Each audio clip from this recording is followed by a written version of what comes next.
Now, my first exposure to the Earth not being a spinning ball, flying around the sun with Babylonian god planets and Pluto, my first exposure was that I was in an instrument class and in the Army, and I remember coming across the statement, for the gyroscope. Now, the gyroscope is a very important instrument. It's one of your most important for flight. And because it'll give you the artificial horizon, and if that artificial horizon doesn't work, a lot of times, I mean, if you're counting on it, how would you know it's not working? And you could have no visibility at all, and it could kill you. So you've got to know when that thing's not working. But when it is working, all is well, because it gives you the horizon from the time you took off till the time you land. Now, in this class, I ran across a statement about the gyroscope, provided a flat, stationary, non-rotating Earth. Now, I remember when I come across that, I says, excuse me, where do you get one of those? And we launched a discussion, okay, in 1978 about the Earth being flat. And we had the same horse laughs in there as everybody else. And we had a couple of guys that swore that the Earth was flat, and everybody else was just crucifying them for thinking that. And I was just amazed. I mean, I was sort of on the side of the globies, because that's all I'd been taught. But at the same time, I'm thinking, well, how in the world is this thing only going to work on a flat, stationary, non-rotating Earth? That doesn't make sense. And then they shut us down after about 15 minutes of discussion and told us to be quiet. And they said, there's only 2 questions on the test. I mean, no matter what you do with those 2 questions, just get the rest of them right. Okay. All right. 2 questions. And I got them both right. But I had to be a flat earther to do it. They were seeing me coming. You get this look, they keep glancing over, and, they nod to each other and everything. I'm sitting there, I'm cooked, and they said, Mr. Anderson, would you like to ride up front with us? Yeah, of course I would. The one thing I did need was sleep. I needed it bad, man. And I'd been partying, and it was terrible. So, but I couldn't pass.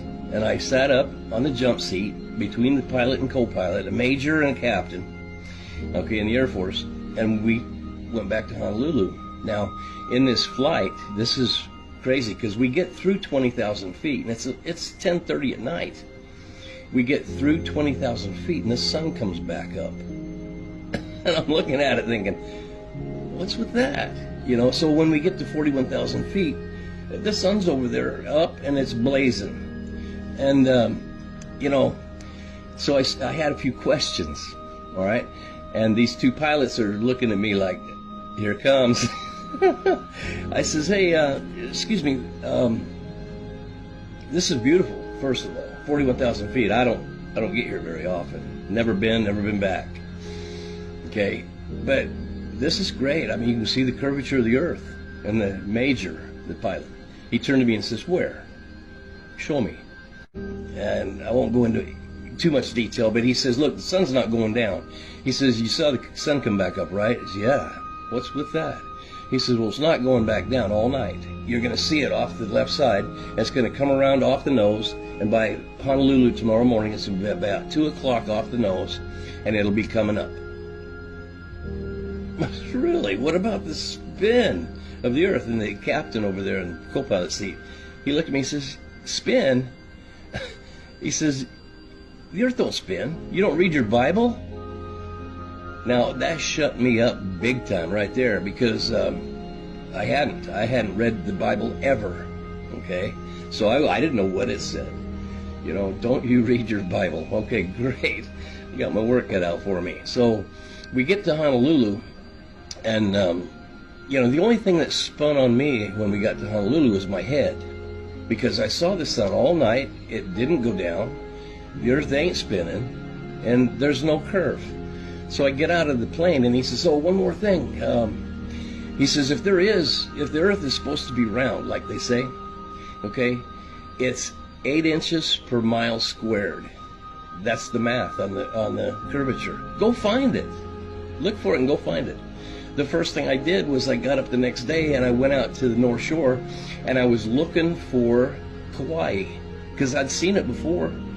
And there it is, Kauai, 108 miles away. It's 5,400 feet high, so it's above. Well, first of all, it should be below about 400 feet below the horizon. Okay, and I could see all the way to the beach on Kauai from 108 miles away. And so now here I am. You know, I'm a bona fide flat earther because I can't deny it. I can't deny it. And see, that's the problem with flat earthers. They go out and look, and now they come back, and they're surrounded by globe heads, and they get the horse's ass laughter. They get,